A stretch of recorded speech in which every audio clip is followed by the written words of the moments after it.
required of officers and non-commissioned officers interested in the guest OCT opportunity, and what do they need to do to prepare, and what is the process to volunteer? So I would say the process is to communicate through your chain of command to the National Training Center.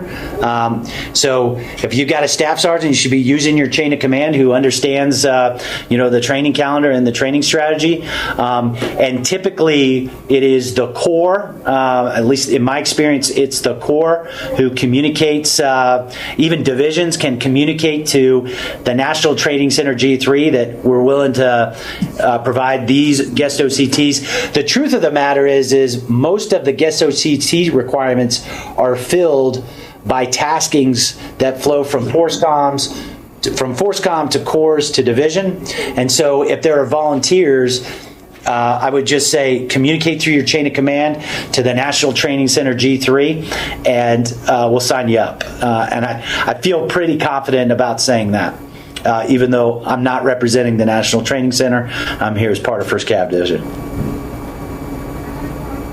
Any more questions from the floor? I have one more, sir, online. No problem, no problem. Sir, as Corps and divisions will soon be allocated more air and missile defense capacity, and given the concerns you've underlined, do you see a need for additional billets for air defenders within Corps, division, or BCT force structure? I'll say the way I'll answer that question is I don't know.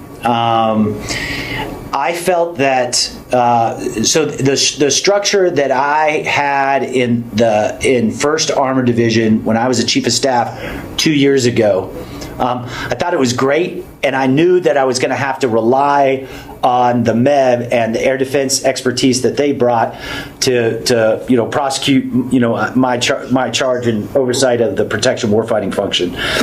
Now I've come to 1st Cav Division as the DCOS, and now we've got not only the same AMD cell, but now we've got an Air Defense Battalion commander and his staff, Sam's staff, to integrate into our division. And so I guess I would have to take that out for a test drive, and we're going to do that over the next year before I could comment intelligently if we had the right number of billets. And I don't have any personal experience at the Corps level, so I don't think I'm qualified to answer that question. So it kind of sounds like I dodged the question, but I guess to summarize, I would say I'm really excited to have more capability this year than I did 2 years ago. And I'll be able to draw decent conclusions based upon our training strategy in terms of how we're doing in terms of key staff billets, et cetera, as the question asked. Over. Right. Any more questions from the audience? We do have a question. Sure.